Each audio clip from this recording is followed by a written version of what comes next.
Halo Sobat Profita, bertemu lagi di video edukasi Profita Institute. Pada video kali ini kita akan membahas tentang dana margin nih. Karena ada yang nanya, Mas, saya kok tiba-tiba rasionya merah ini gimana gitu kan? Masih bingung. Jadi banyak trader pemula yang belum kenal dana margin. Makanya di video ini kita akan mengenal dana margin atau dana talangan dalam transaksi saham. Sebelumnya kita disclaimer dulu nih. Jadi video ini berisi penjelasan tentang dana margin. Penerapan dana margin setiap sekuritas itu berbeda-beda, teman-teman. Contoh yang digunakan dalam video ini nanti menggunakan aplikasi POS, dan bila ada yang tidak puas, saya ikhlas karena saya memang bukan alat pemuas. Mari kita lanjut. Pengertian dana margin itu apa? Jadi sederhananya bisa kita bilang dana margin merupakan fasilitas pembiayaan dari sekuritas yang memungkinkan nasabah bertransaksi saham, dalam hal ini membeli saham, melebihi dana yang dimiliki. Jadi misalkan kita hanya punya 2 juta gitu kan, atau punya 20 juta, maka kita bisa membeli sebanyak sampai 50 juta gitu kan. Nah, itu contohnya, sederhananya. Nah, nasabah itu utang kepada sekuritas untuk membeli saham. Jadi prinsipnya kalau kita pakai dana margin atau dana talangan, itu kita atau nasabah itu berhutang kepada sekuritas. Ada beberapa orang atau beberapa pihak yang menyebut bahwa dana margin disebut sebagai leveraging asset karena meleverage gitu kan, memperbesar. Tetapi sekali lagi setiap orang tentu berbeda-beda mindsetnya tentang dana margin ini. Nanti kita akan bahas kekurangan dan kelebihannya.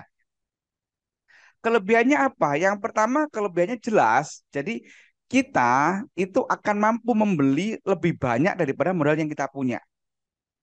Gitu kan. Jadi kalau kita ngomongin andekan ini mancing gitu kan, maka umpannya lebih gede. Kalau umpannya lebih gede, tentu ikannya lebih gede. Itu kelebihannya, gitu kan. Jadi kalau kamu ilustrasi misalkan nih, jadi tanpa pembiayaan 1 juta nih, misalkan nih, gitu kan, daya belinya 1 juta. Kalau kita profit 25%, itu profit kita hanya 250, gitu kan. Tapi dengan pembiayaan modal 100, pembiayaan maaf, modal 1 juta, pembiayaan 1 juta, dana beli 2 juta, sehingga profit 25% menjadi 500. Tetapi kalau profit, kalau minus pun, gitu kan, jadi kalau minus pun sama, minusnya pun 500. Jadi potensi gitu kan, potensi profit atau loss-nya, kalau kita profit 25% atau minus 25%, maka kita kehilangan 25% dari modal. Kalau dengan pembiayaan atau dengan dana talangan itu mencapai 50%. Jadi misalkan kita modal 1 juta, profitnya bisa sampai 500 ribu. Tapi kalau minus pun sama, gitu kan. Nah, kekurangannya apa? Dana margin ini, yang pertama adalah tidak masuk prinsip syariah. Catat nih. Nah, ini catat nih teman-teman, gitu kan, karena nggak semua orang apa namanya abai dengan ini, ada yang benar-benar menerapkan prinsip syariah gitu kan. Oleh karena itu tidak ada fasilitas margin di rekening syariah gitu. Nah, kemudian ada kena bunga harian. Jadi bunganya itu harian, bunganya itu antara 0,02 sampai 0,06% per hari, tergantung sekuritasnya. Di akun reguler itu ada batas waktu pinjaman, biasanya itu 3 hari, teman-teman. Jadi beberapa sekuritas itu menerapkan 3 hari kalau kita menggunakan dana margin. Dan bisa dikenakan fosel bila melebihi batas waktu pinjaman. Jadi misalkan kita pinjam 1 juta, udah 3 hari nggak kita jual, apapun kondisinya, mau untung maupun rugi, itu tetap dijual paksa, for sale, gitu kan? Nah, ini kekurangan dari dana margin. Seringkali seseorang itu tidak sadar telah menggunakan dana margin, dan ini sering sekali, makanya banyak yang bertanya, gitu kan? Apalagi teman-teman yang sangat memegang prinsip syariah, gitu kan? Waduh, menyesal lama gitu kan, nggak bisa move on karena telah menggunakan dana margin, gitu kan. Nah, jadi kita kalau pengen tahu udah menggunakan dana margin atau belum, perhatikan rasio di portofolionya.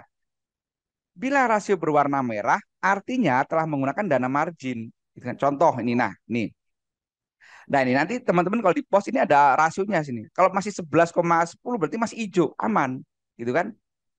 Tetapi kalau yang ini berwarna merah, maka ini sudah menggunakan dana margin, gitu teman-teman.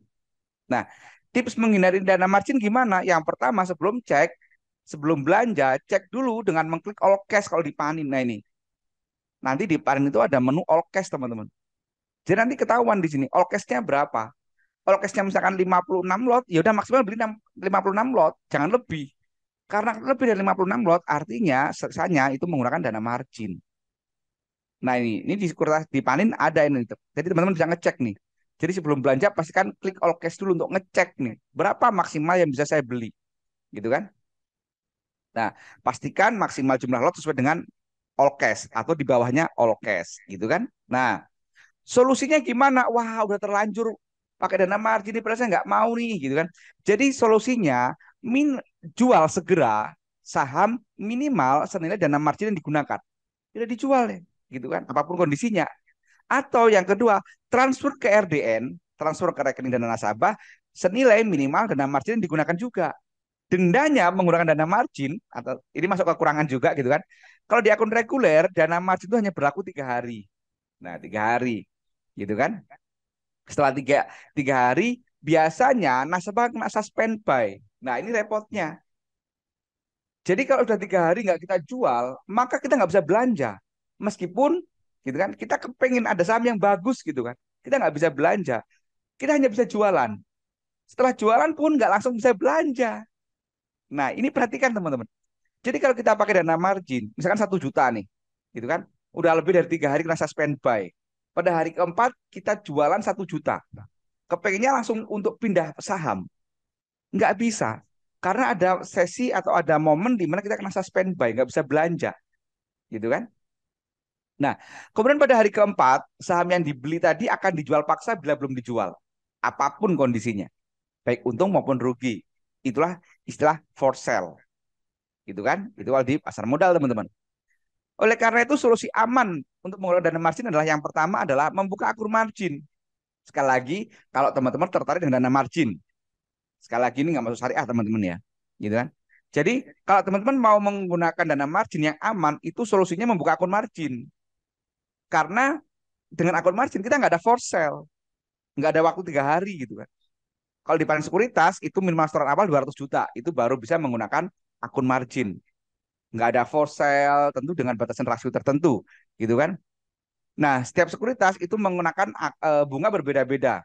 Di Panin Sekuritas itu bunganya adalah 0,06 per hari, gitu kan? Nah, itu teman-teman. Kesimpulannya adalah ingat prinsipnya high gain high risk. Saya ingatkan dulu ini. Kalau kita menggunakan dana margin itu high return, tapi high risk. Ingat prinsip itu teman-teman. Jadi kesimpulan pertama adalah ingat prinsip high risk high return. Yang kedua dana margin ini nggak masuk prinsip syariah. Perhatikan nih bagi teman-teman muslim yang memegang prinsip syariah. Kemudian perhatikan rasio di portofolio untuk mengetahui penggunaan dana margin. Supaya nggak sampai kejeglong dengan dana margin. Bila penggunaan dana margin lebih dari 3 hari, maka akan di for sale. Perhatikan ini, gunakan akun margin. Bila teman-teman ingin menggunakan dana margin. Apabila teman-teman tertarik, ingin membuka akun di Panin Sekuritas, baik itu margin maupun non-margin, teman-teman bisa hubungin Intan di 0813 3505 8305 atau cek kolom deskripsi untuk informasi lebih lanjut. Demikian teman-teman video kali ini semoga bermanfaat. Terima kasih. Wassalam.